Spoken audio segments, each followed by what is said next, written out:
My name is Brielle, I'm 28 years old, living in the suburbs of Colorado, and I work as a financial analyst at an investment firm. That evening, after working 11 straight hours, I walked through the door to find the entire family waiting for me. My younger sister, Vanessa, pointed at me, her voice sharp. "Where have you been? We had to delay the party because you refused to babysit." My mother stood behind her with folded arms, coldly adding, "If you can't sacrifice for your family, maybe you should find somewhere else to stay for a while." They said that to me, right there, in the house that I took out a loan to purchase, the house I quietly pay the mortgage for every month so this family has a roof over their heads. Have you ever felt like a stranger in your own home, like an outsider to your own blood? If you've ever experienced that, leave a comment below, hit like and subscribe to the channel so we can expose the truths they've tried to keep buried. Because this story has only just begun. I don't remember exactly when I started feeling invisible in my own family. Maybe it was the day I proudly held up my second-grade honor roll certificate and my mom barely glanced at it before turning to ask Vanessa how her music club recital had gone. Or maybe it was the day I won first place in the statewide writing competition in 5th grade, but the whole house was too busy preparing for Vanessa's ballet performance that night to even notice. Vanessa is 6 years younger than me, but she never had to compete for attention. Since we were kids, she always had new toys, name-brand clothes, birthday parties at fancy restaurants packed with friends. My birthdays? Just a cake from the bakery down the street and a half-hearted, "happy birthday," that sounded more like routine than celebration. But I got used to it. I wasn't good at being cute. I didn't like loud things. I tried to prove my worth through achievements. In middle school, I started staying up late under the dim light of my desk lamp to study, while in the living room, Vanessa had private tutors our parents paid for, one for each subject. I got a part-time job at the school library, shelving books, entering data, saving every penny so I wouldn't be a burden later. Vanessa, meanwhile, enrolled in acrylic painting classes that cost about as much as my entire monthly paycheck back then. When I got into college, I earned a full-ride scholarship to a reputable public university. My parents just said, "Good, that's one less thing to worry about." No party. No proud hug. But when Vanessa got into an elite private school, my mom cried, wrapped her in her arms and said, "Even if we have to borrow money, I'll make sure you have everything you need." And she meant it. She and my dad took out a hefty loan and even pawned off some of the stocks he'd saved for over 20 years. I still remember the day Vanessa left for college. My parents gathered the whole extended family to see her off. When it was my turn to leave for school, my mom quietly dropped me off at the bus station, handed me a packed lunch and said, "Take care of yourself. And don't forget to send your transcripts." I didn't feel angry. I just swallowed that sting of neglect and told myself, just work harder. That'll be enough. 4 years later, I graduated with honors and was hired by a major investment firm in Denver. I didn't tell anyone right away. I waited until Thanksgiving dinner when everyone was gathered around the table. I smiled and said, "I've officially accepted a full-time position at Hamilton Capital. It's a long-term contract." My mom, who was cutting roasted turkey, paused slightly, then continued slicing as if she hadn't heard. My dad chewed a little slower but said nothing. The only reaction came from Vanessa, who was in her senior year at the time. She glanced at me and smirked. "Isn't that the place where you interned last summer? I thought they never kept interns." I smiled. I was used to it. Not even a year later, disaster struck. My parents invested their entire savings into a resort development project in Nevada and lost everything. They were on the verge of bankruptcy, dangerously close to losing their only home to the bank. I remember that day clearly. My mom called me home. She didn't say much, just placed a stack of loan documents on the table in front of me, eyes red and swollen. My dad sat silently, his face collapsed like someone who had lost all faith in himself. I said nothing for the first few minutes. I looked around the house I had grown up in, the place where I had endured being ignored and overlooked for years. Then I said, "I've been saving to buy a house next year. If you both agree to put the house under my name, I'll pay off the remaining debt and keep it." They were stunned. My mom started crying, my dad nodded slowly. 2 weeks later, we went to the bank. The house was signed over to me. I paid off the mortgage in full. I didn't ask for much, just one thing: to live here as a real member of the family. Not to be treated like an outsider. At first, I believed things might really change. My mom started cooking dinner again, my dad began asking me about work in the evenings, even if it was just a question or two. But that didn't last. 6 months later, everything went back to the way it was. Or worse. Vanessa called home every day to complain. School was too stressful, her boyfriend was being distant. My mom spent hours each week sending care packages, writing emails, even visiting her on the weekends. Meanwhile, I lived under the same roof and could go days without anyone asking how I was. When Vanessa graduated, my parents rented out an entire event space for her celebration. I paid the bill. No one mentioned that I had graduated with honors. No one acknowledged that I'd been quietly paying the mortgage this whole time. The following summer, Vanessa married Travis. The wedding took place at a lavish resort, mostly funded by what my mom called a soft loan she begged me to help with. "She'll need us a lot once she has kids," she told me. "Sisters help each other, right, Brielle?" I nodded. I didn't want to ruin the mood. I still believed that if I kept sacrificing, maybe one day they would finally see me. I was wrong. And much later I came to accept something much harder. That some people, once they no longer need you, will never see your value again. Travis lost his job in mid-April, just when the snow in Colorado hadn't fully melted. I remember it was a Friday. I came home later than usual because of an end-of-quarter meeting at work. As I set my bag down on the kitchen counter, my mom approached, clutching a damp dish towel, her face tight with worry. "Brielle, Vanessa just called. Travis's contract got terminated suddenly. They're panicking. Rent, Emma's school, a pile of bills." Before I could respond, my dad called out from the living room, "We should let them stay here for a while. They're family after all." I stood still, looking at my mom, then my dad. No one asked for my opinion. No one mentioned I was the one paying the mortgage on this house. Not a single word of gratitude for keeping the roof over their heads until now. Vanessa and Travis moved in with their 2 kids just 2 days later. I was coming down the stairs when I saw Travis lugging a massive suitcase through the doorway, sweat dripping down his forehead. Vanessa was holding Emma in one arm, a toy bin in the other, calling out, "Lucas, watch your step on the stairs." My mom rushed over, her voice delighted. "Come on in, sweetie. Brielle, help your sister bring the rest in, will you?" The air shifted instantly, like a switch had been flipped. Every voice, every bit of attention circled around Vanessa and her kids. I stood quietly at the stairs like a shadow, watching it all unfold. My bedroom used to be upstairs, bright and spacious, with a large window overlooking the garden. But that same night my mom knocked gently and entered, wearing a nervous smile. "Brielle, I think you should move down to the small room by the laundry. Your sister has 2 little ones now and they need the space to sleep and play. You understand, right?" I said nothing, just nodded. But as I packed my things and carried them into the cramped utility room, it felt like I was folding away the last pieces of my own dignity. The new room was just large enough to fit a twin bed and a small wooden table my dad once used to fix electrical gadgets. No windows. No closet. Every time the washer ran, the entire room buzzed softly, like I was living inside a giant engine. I tried to stay positive. "It's only temporary," I told myself. "Once Travis finds another job, things will go back to normal." But everything began spiraling quickly after that. The next morning, as I was getting ready for work, Vanessa peeked into my room. "Brielle, once Emma wakes up, she'll probably want pancakes. I already mixed the batter. It's in the fridge. Can you cook them for her?" I paused, turned to her. "I have to get to work. Can you ask Mom?" Vanessa blinked as if insulted. "Mom's back is hurting, you know that. Travis is busy updating his resume. I just want to get some air. I've been cooped up in this house all week.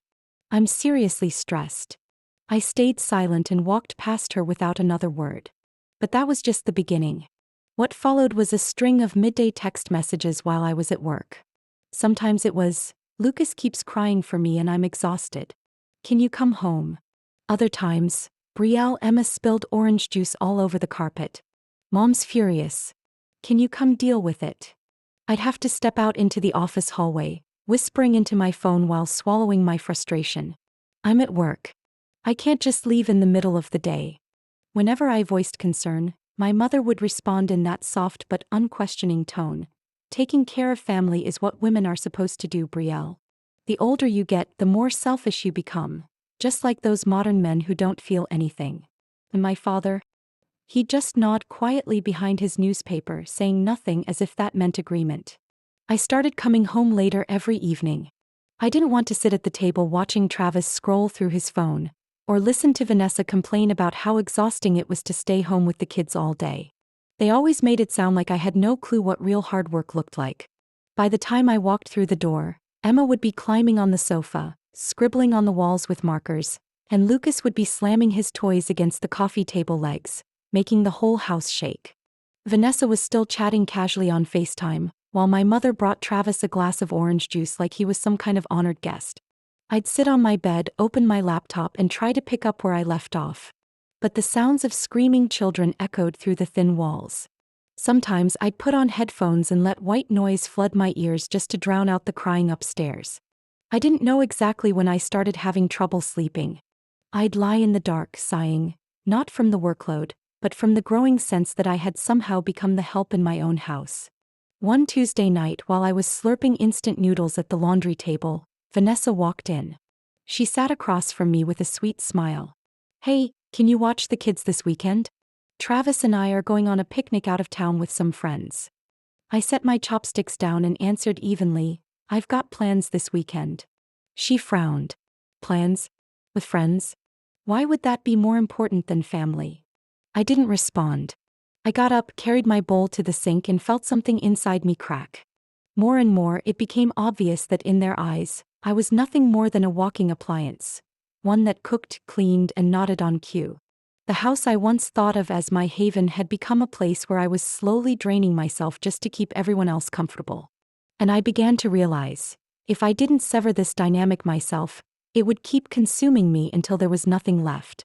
I didn't think I could ever get used to living in a laundry room, no matter how much I told myself it was temporary. The space was so small that if I stretched my arm from the bed, my fingertips could touch the dryer door.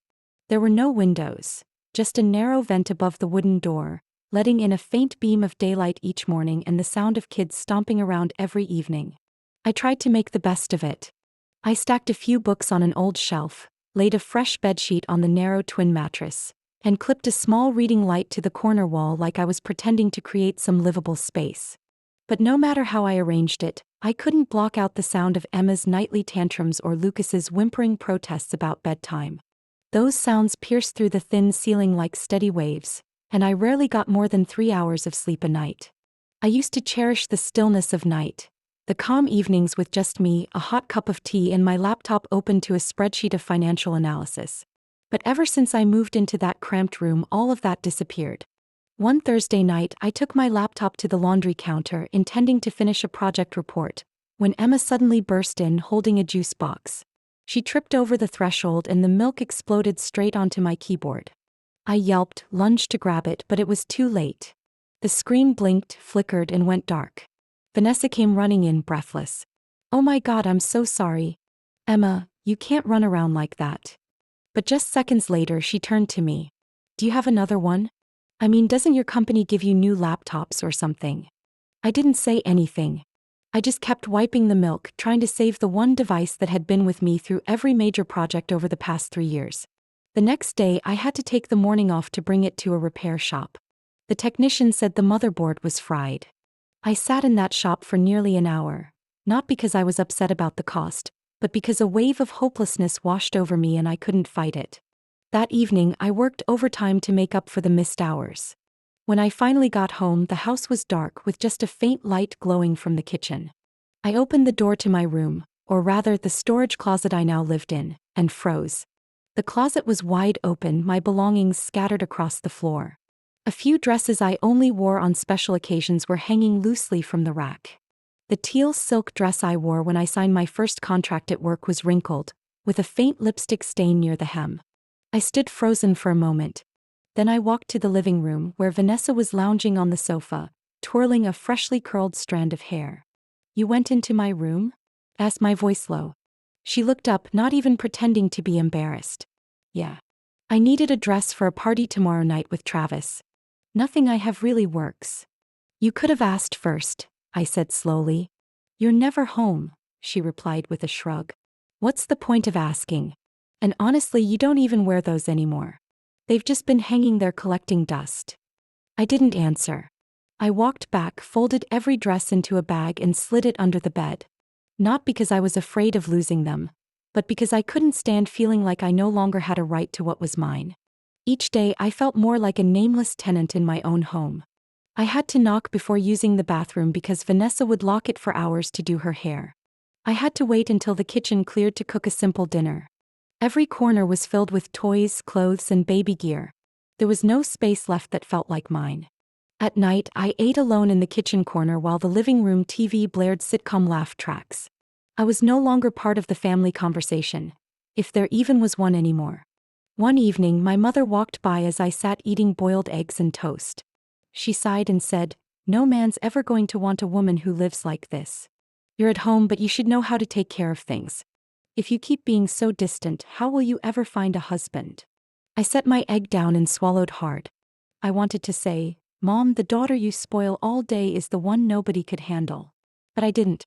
I stayed quiet just like I had for the past 28 years. Only this time something inside me had changed. Something small but sharp, like a signal light at the end of a tunnel, telling me I couldn't go on like this much longer. I found out what had happened on a gray Monday afternoon while I was at the office reviewing bank statements in preparation for the end-of-quarter filings.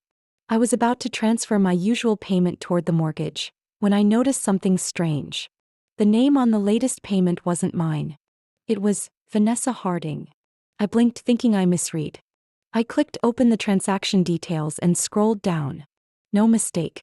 For the past 3 months, the mortgage payments had been processed under Vanessa's name. No email alerts. No text confirmations. Nothing sent to me. It was as if I had never legally owned the house. I sat still for several minutes, my heart heavy and slow. Then I stood up, asked my manager for the afternoon off, and headed straight to the bank. The teller, a young woman with a practiced smile, pulled up the account after I gave her my information. She typed for a moment, then paused, her expression changing. "Yes, I see there was a request to update the payer information. It was processed almost 3 months ago through a joint account." "A joint account?" I asked, my voice calm but cold. "It's a joint account. Vanessa Harding and Mr. Richard Harding." I stared at the screen. My father. And my sister. They had done this together behind my back. "I'm the sole legal owner of this house. Here's the purchase contract and mortgage agreement with official stamps." I pulled out the original documents from my bag and placed them on the counter. The bank clerk apologized repeatedly, said they'd submit a request for further investigation, and suggested I contact a lawyer to ensure legal protection. I didn't drive straight home after leaving the bank. Instead, I headed to the law office that had helped me buy the house 3 years ago. Stillman, a man in his 60s with a slow but sharp voice, still remembered me. "Bro, it's been a while. Is this something urgent?" I told him everything. He listened quietly, nodding now and then, his brows furrowing occasionally. When I mentioned discovering Vanessa's name listed on the mortgage payment account, his expression tightened. "Let me see the original contract." I placed the purchase agreement on the desk, along with the mortgage file, the deed, and the payment authorization from 3 years ago. He flipped through each page, checking every signature. "Brielle, do you realize something?" he said, voice low but firm. "These documents clearly state that this house is your sole property. You don't share ownership with anyone. Not your parents. Not Vanessa. And most importantly, any changes to the payment method or ownership information require your written consent. Any unauthorized action holds no legal validity." I nodded slowly. "What can I do to end this?" He clasped his hands together and leaned back in his chair. "You have the right to ask them to leave, immediately if you choose. You are the sole legal owner. They're living there without a lease, without your written agreement, and with no legal standing to protect them. From a legal standpoint, they're unlawfully occupying your property." I didn't react right away. I sat there, gazing out the window where the afternoon sun filtered through the trees and cast long shadows across the desk. All these years I kept telling myself to sacrifice a little more, to be patient a little longer, because they were family. But in that moment I realized I had been living in my own home as someone without a voice. A shadow that paid the bills, kept quiet, and endured. "So where do I begin?" I asked, my voice soft but resolute. Stillman smiled, not politely, but with the knowing look of someone who's watched many women wake up from the sweet-talking oppression of family. "I'll send you a notice template for formal eviction. You can deliver it in person or send it by mail. They'll have 30 days to vacate or respond. If not, you can sue to regain possession of your property. I nodded, tightening my grip on the strap of my handbag. There was no rage, no tears. Just a cold, unwavering clarity rising inside me. Leaving the law office, I parked on the side of the road, unlocked my phone, and stared at a photo of the house. The one that once symbolized hope, effort, and the belief that if I was just a little better, I'd finally be loved. But I wasn't that girl anymore. And from that moment on, this house would no longer be a place anyone walked into without knocking. I didn't tell anyone. No complaints. No arguments. No fight for justice. I quietly gathered my paperwork, went to the leasing office near my company, and signed a rental agreement for a small studio, bright, with a window overlooking the park and a tidy white kitchen. The agent offered a handshake and asked if I needed to move in early. I smiled. Not yet. I have one more thing to finish first.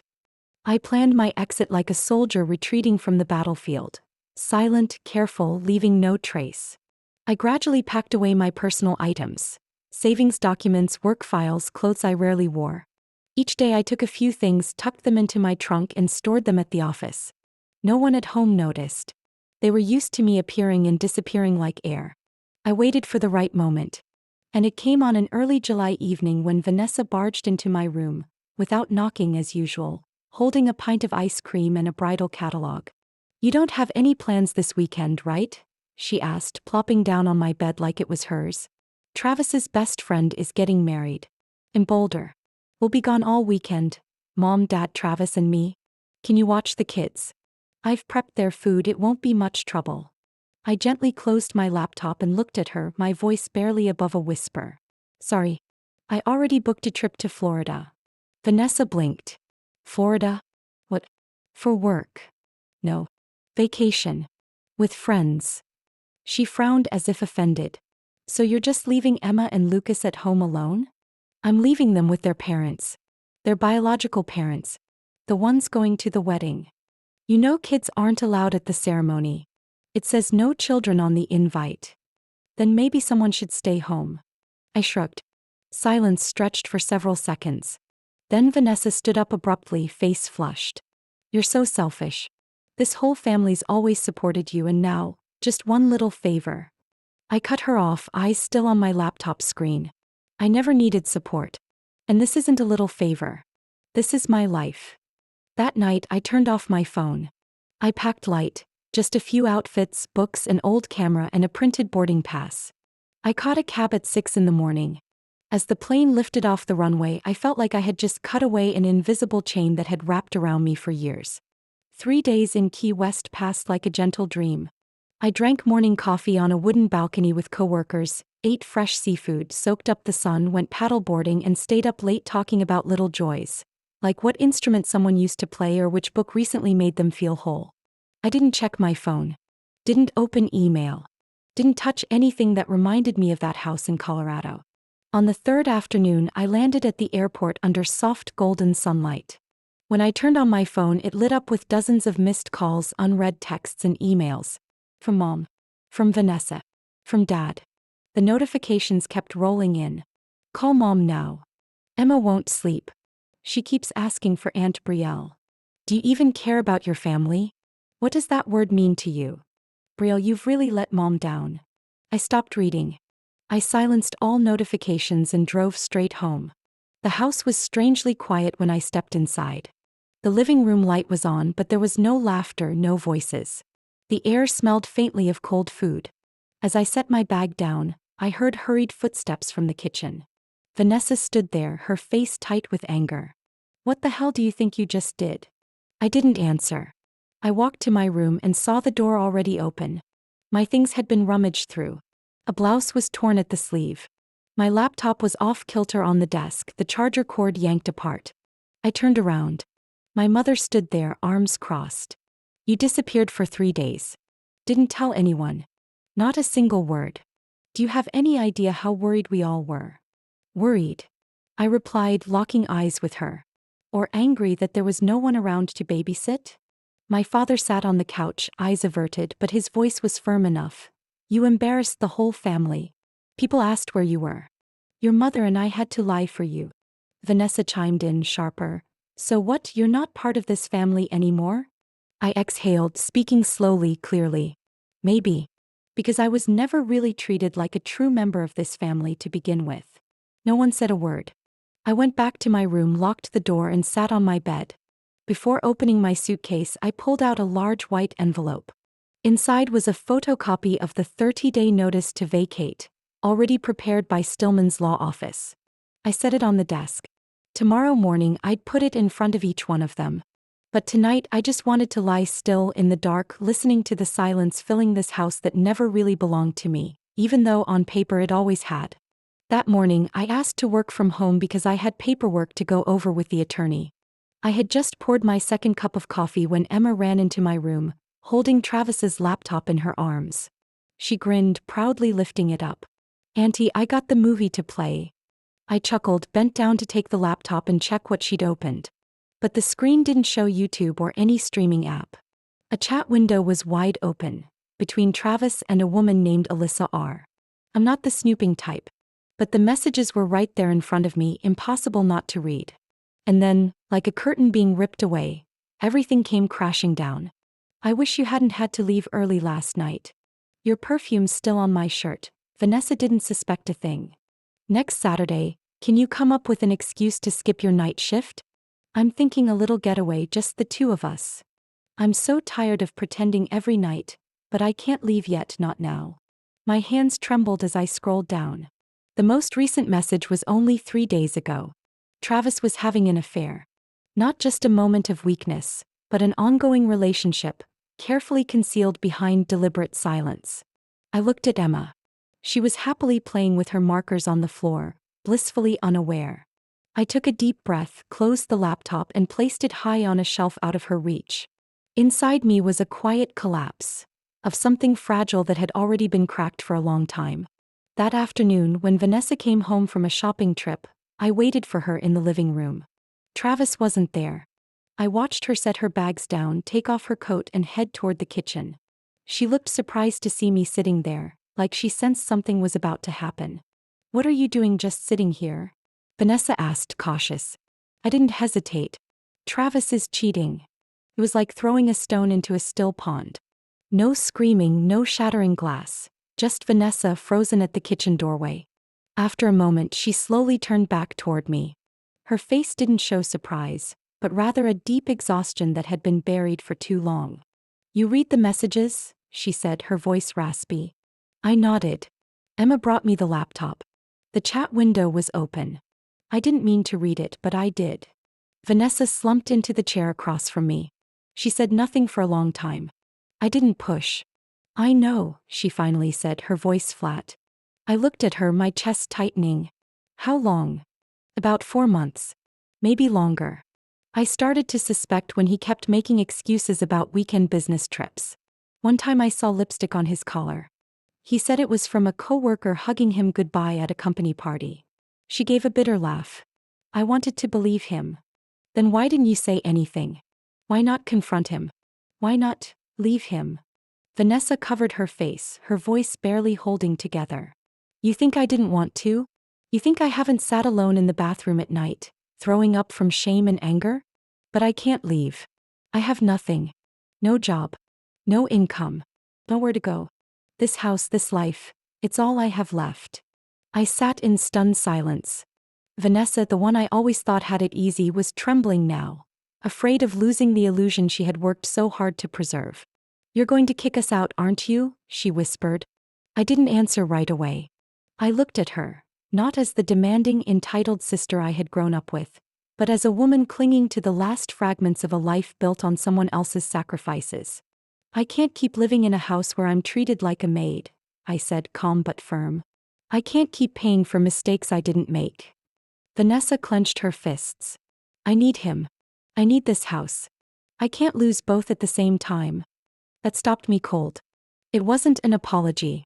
It wasn't regret. It was the raw truth. She'd rather protect a false image of a perfect family than face the consequences. I stood, walked out of the room, not with rage but with quiet resolve. I had tried being the daughter, the sister, the peacemaker. But in that moment, I knew I wasn't going to play that role anymore. I waited until Sunday afternoon. The house was eerily quiet, like everyone could sense something was about to unfold, but no one dared to speak it aloud. I printed 3 copies of the notice from Stillman's office, laid them neatly on the dining table. Each letter carried the firm's logo and the bold heading, "Notice to cease unauthorized occupancy, 30-day deadline." When my parents and Vanessa sat down, I remained standing. No small talk. No softening the blow. "I am the sole legal owner of this house," I said clearly without shaking. "I've tolerated enough. I've been silent long enough. And today I'm giving formal notice. You have 30 days to move out. If you don't, I will take this to court." My mother blinked rapidly like she couldn't believe what she'd just heard.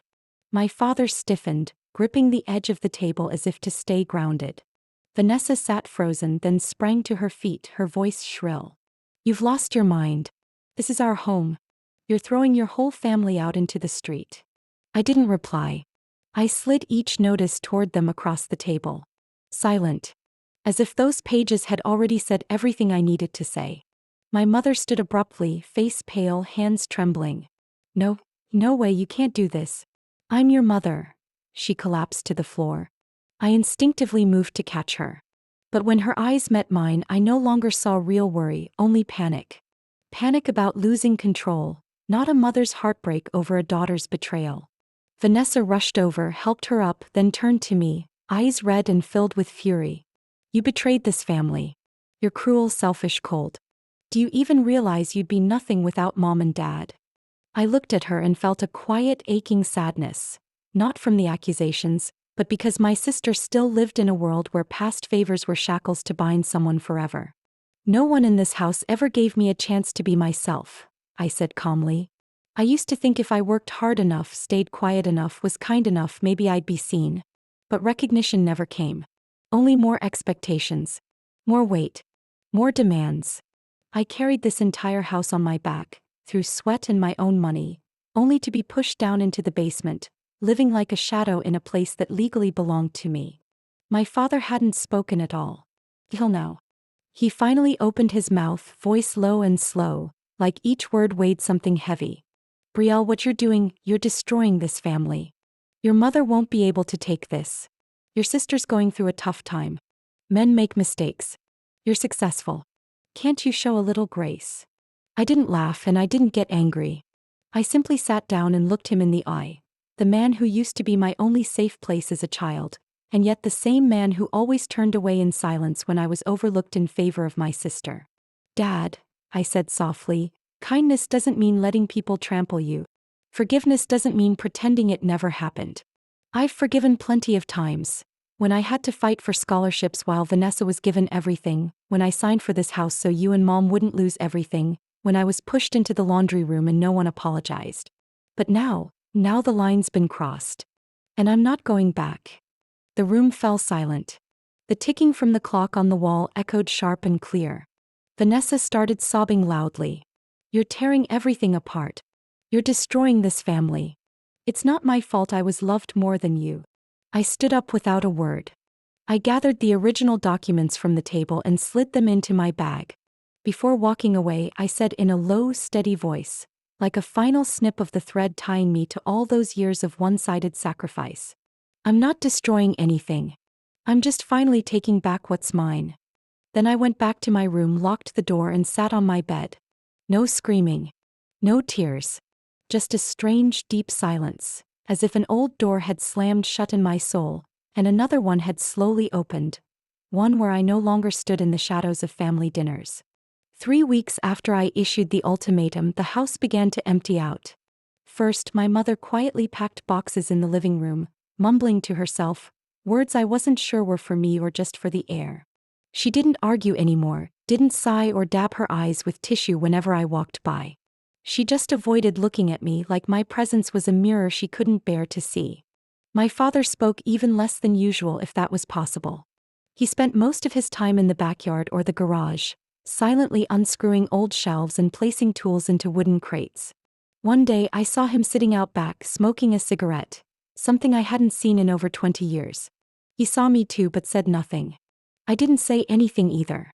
We just stood there, two people quietly gathering the last pieces of a version of family I no longer believed had ever been real. Vanessa and Travis left on a gray Saturday morning. No warning. I woke up, stepped into the hallway, and saw their luggage already loaded into the SUV. Travis kept his head down. Vanessa held Lucas in one arm and clutched Emma's hand as they rushed out the door. I stood on the upstairs landing and said nothing. As the engine started, Emma turned back and waved. Vanessa didn't let her say anything more. The car door slammed. They drove off in silence without a goodbye.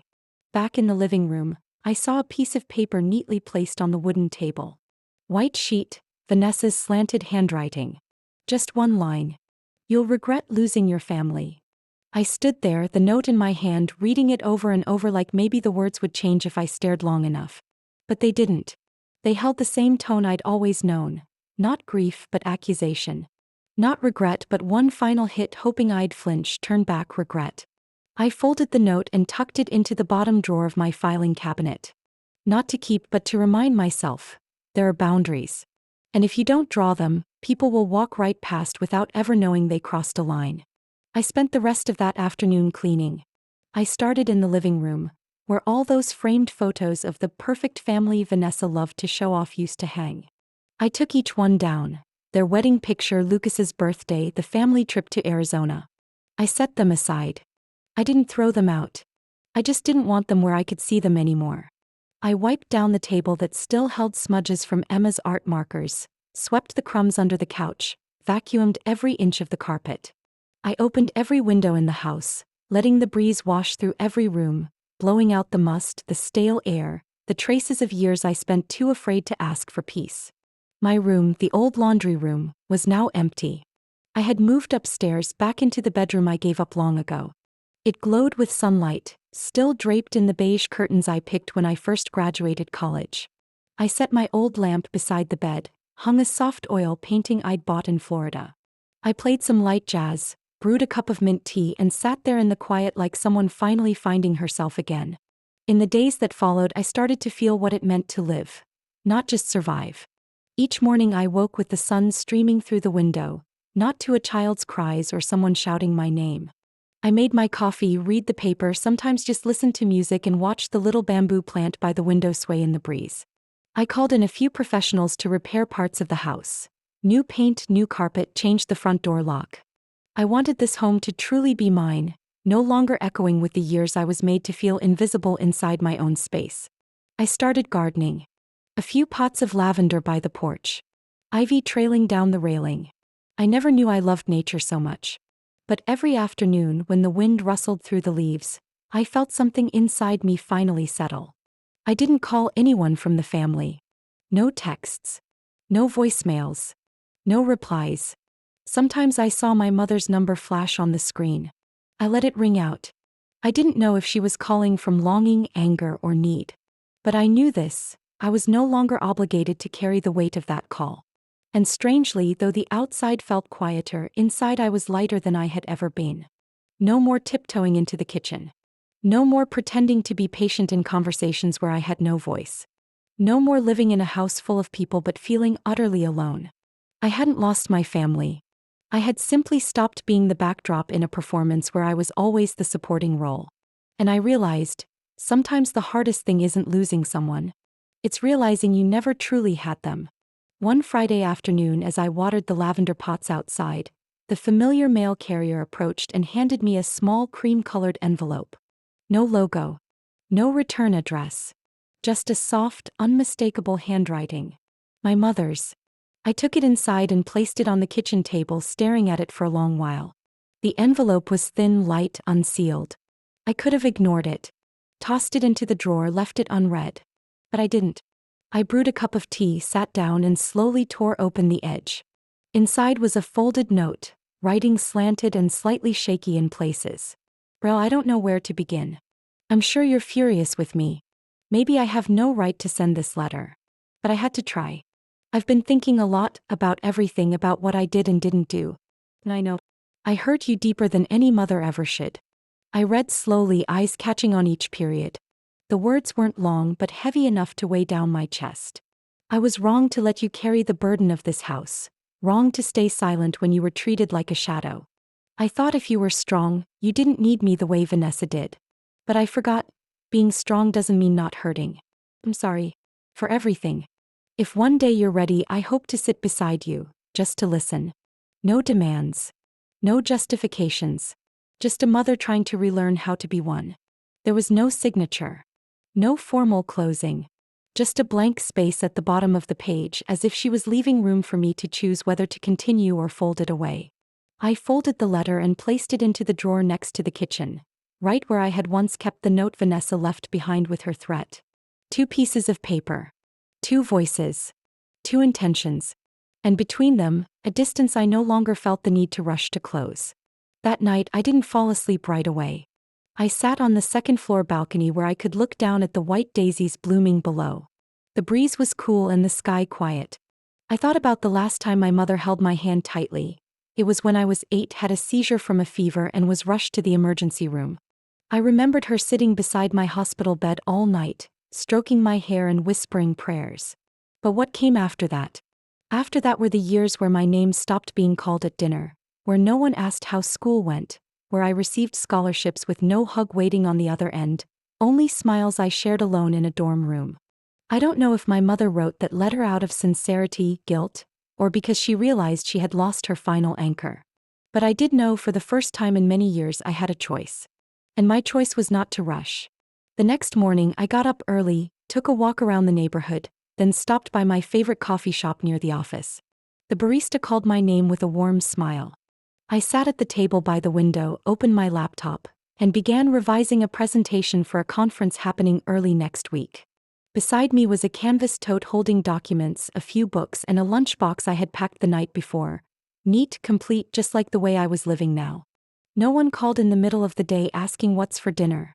No one demanded I change plans at the last minute. No kids burst into tears over a crooked slice of cake. No voices screamed that I don't know how to sacrifice. And I wasn't lonely. I had evenings where I chose the movie I wanted to watch. Weekends where I took my time picking out each new plant, each rug. Long conversations with old friends I used to cancel on because your sister needs your help. Moments where I sat alone in a tidy little kitchen, sipping a glass of wine and feeling a strange, quiet peace wash over me. I don't know if someday I'll sit across from my mother in some small cafe, hearing her speak without being the accuser or the one begging for forgiveness. But I do know one thing for certain. I'll never go back to being the person I was, the one who allowed herself to be forgotten just to keep the peace. I'm no longer the girl who nods just to avoid upsetting someone. I am a woman who understands the value of boundaries. Who knows kindness isn't a pass for others to step on your soul. And who understands that family without respect is nothing more than a velvet shackle that binds a lifetime. Have you ever felt overlooked in the very home you helped build? Have you ever sacrificed your youth, your freedom just to keep your family intact, only to be labeled the selfish one? I'm not telling this story for pity. I'm telling it so those of you silently enduring in the shadows know this. You are not alone. Boundaries don't make you cold, they make you whole again. And sometimes true love begins when you finally say no to what's been hurting you. If you've ever been in a similar place or if something in this story speaks to you, I'd love for you to share your thoughts in the comments below. Your story might just become the light for someone still searching for the courage to step out.